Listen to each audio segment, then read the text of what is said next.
damn minute. Is Gambit dead? What up, y'all? So, X-Men fans, y'all got to understand what the red wedding felt like, huh? I'm saying X-Men fans like I'm not an X-Men fan, but y'all get what I'm saying. Episode 5 of X-Men 97. Yo, that was some good TV. So much happened in that episode. I think a lot of it went over everyone's head if you're just kind of watching it on the surface level. But yo, let's get into it. I'm going to break it down the way that I saw it. Okay, we're going to put it in my words. So the episode starts off messy as usual. Magneto and Rogue are on the way to Genosha, and Gambit was like, y'all think y'all finna go on a vacation without me? Is that what y'all thought y'all was going to do? Yeah, I'm going to Genosha too. Y'all think y'all finna go to Mutant Paradise and have a good time? I'm coming. Yeah, I'm gonna be there.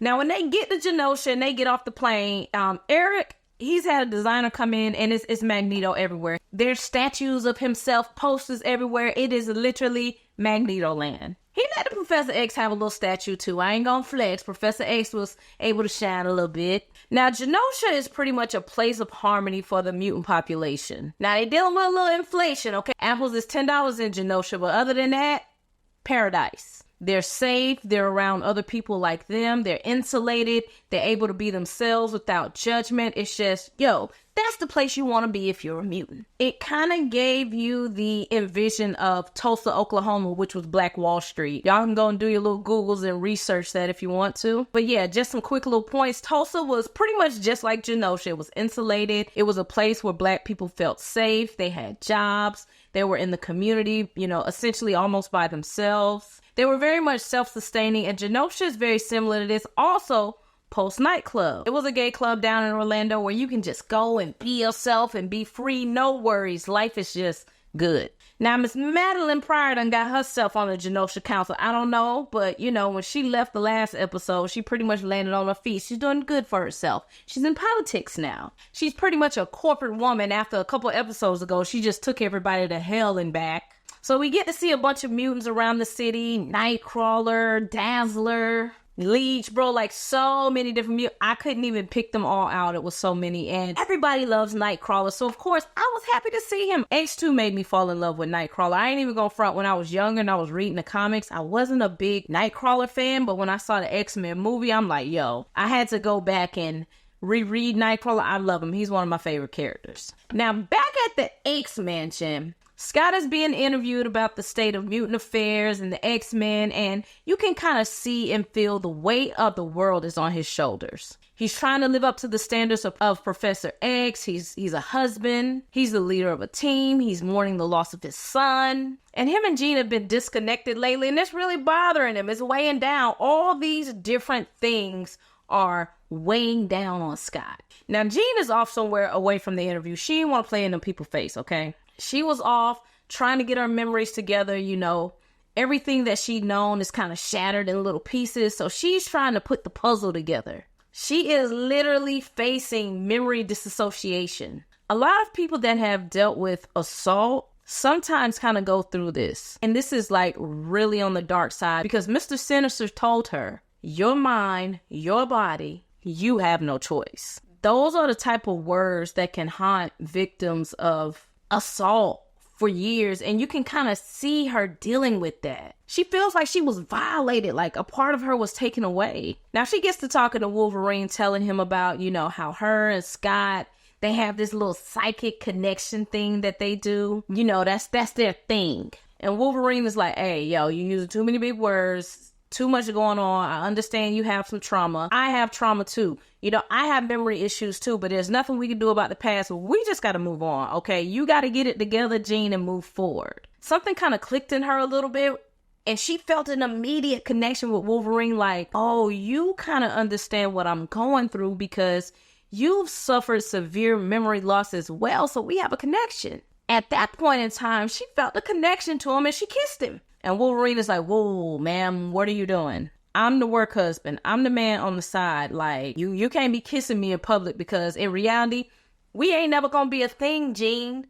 I don't fit into the vision of a husband and wife. That's you and Scott. That's not me, okay? So, you know, get yourself together. You had a little weak moment, but don't do that no more. We just friends. I've accepted we friends. You just need to accept it. You just being a little emotional right now, okay? Calm down. And now Scott, he back at the X mansion and he's losing it because the interviewer lady brought up his son.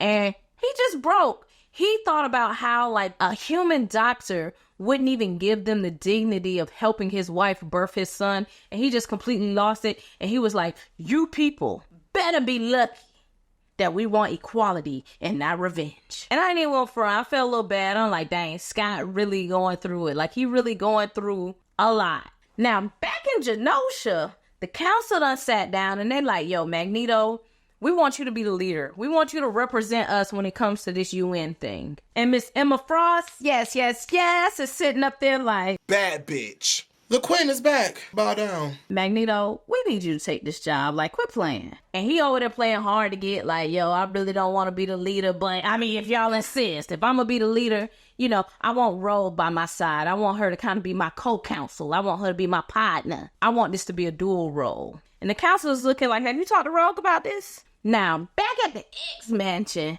Cyclops is still having a nervous breakdown. And he having a whole affair on Jean. Like, he really talking to his baby mama and they hugging and they kissing and they reminiscing and they acting like they doing it for the baby. I'm like, Cyclops, what is you doing? And baby Jean called him and she started picking that fucking room apart. She was like, excuse me, like, what y'all got going on? And then he gonna have the nerve to say, you know, it's been going on for a month, but I really just been checking in on her. It ain't nothing like that. And then he gonna get real bold and like, well, Jean, you need to calm down. That's the mother of my child.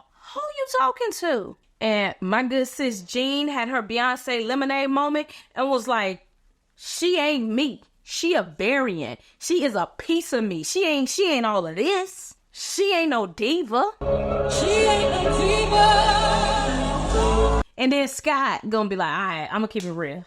I'm in love with both of y'all. Like, what you want me to do? I love both of y'all. What you want? I can't help it. And Jean was like, what?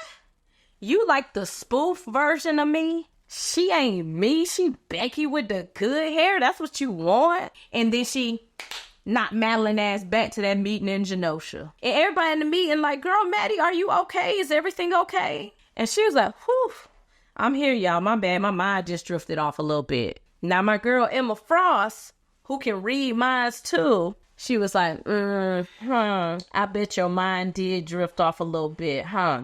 Emma Frost was there spying on her ass the whole time. Emma was like, close your legs to marry me, trash box. Now back in Genosha, my boy Gambit, he getting ready for the gala. He got his white Cajun suit on. Like, it ain't tailored, you know, it's real 97 baggy. But, you know, he fresh for that time frame. He looked pretty good. And Rogue decides to go in there and tell her and Magneto in their past how they met and all that. And it's really giving, you know, groomer vibes, okay? But I know Beau, the creator, has came out and said, you know, Rogue was 20 when she met Magneto. However, in my opinion, there was a real power imbalance in their relationship and extreme manipulation. But we're going to scoot right on past that. We ain't going to sit in that too long. So Gambit is talking to Rogue like, okay, I don't want to hear all that. Do you want to be with his weird ass or not? I mean, he's a weirdo. Because me, I'm the one, I really, really love you. I love you. I know we can't be physical, but what I got is deeper than the touch. Okay, I'm a real ass Cajun. So you rocking with me or you rocking with him? Then we kind of cut away and the gala is getting ready to start. And I see the Watchers' big ass head in the sky, but I thought it was like a little Easter egg, a little wink wink. I didn't pay too much attention to it because I was like, oh, that kind of looked like the Watcher. But then I just kept watching. So in the middle of the gala, Magneto is like, yo, Rogue might be down for what we gonna do. And she just floats herself on down and they have this nice romantic dance right in front of Gambit. And I'm like, yo, this is disrespectful. Like, why y'all been playing in Gambit face for the past 5 episodes? Like, I ain't like nothing about it. I ain't like nothing about it. I know it's all a political move. It's giving real Jay and Beyonce, circa Crazy in Love era. I didn't like that. That was real disrespectful. They did all that confusing the crowd just for Rogue to say, you know what? I know me and you got a physical connection, Magneto, but I really like the Cajun dude. You know, he's more of my speed. I don't really want to be with you like that no more. And then Cable shows up and he's like, oh no, he's coming. He's like, dang, not again. So with him saying, dang, not again, that means that Cable has tried to come back numerous times to kind of warn them of what's about to happen in that particular moment. He just wasn't quick enough this time. And then all hell just breaks loose. A damn Sentinel just comes out of nowhere. I am so tired of them Sentinels. Golly, just, tired. Now, mind you, it's 3 o'clock in the morning. 3:30. I'm sitting home and I'm watching all of this destruction go on, but for some reason I'm not processing it. I'm just kind of watching it. And when it goes off, I'm like, wait a damn minute, is Gambit dead? And Beau, the head writer, he gets under my Twitter and was like, yep. And I'm like, sir, you can go to hell, because what the hell did I just watch? What just happened? They've been doing my boy Gambit wrong ever since Magneto showed up with them hips and being the queen that he is. I am disturbed. I didn't like how Gambit went out like that. My feelings was genuinely hurt. Okay, I'm like, what y'all mean Gambit did? What did Gambit do to anybody to deserve to die?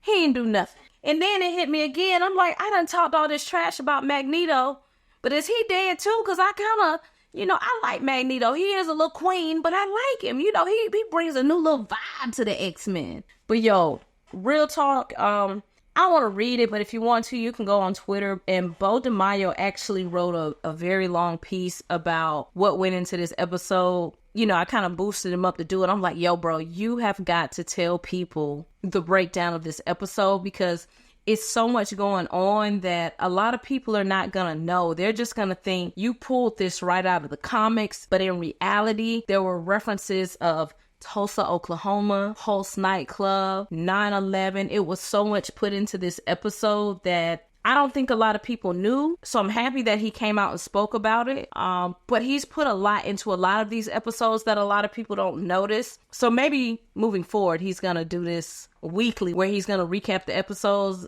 I'm like, yo, bro, you need to do this. So maybe he'll do it. But yeah, man, that episode was wild. And it seems like next episode we'll probably get Storm in her full glory, but that was a lot, and it really didn't hit me until like 15 minutes when it went off. I really was like, wait, so everybody gone? What did we just watch? That was one of the best episodes of TV within like the past 2 or 3 years. But hey, how did y'all feel about the episode? Leave your comments below. Thanks for hanging out. Peace.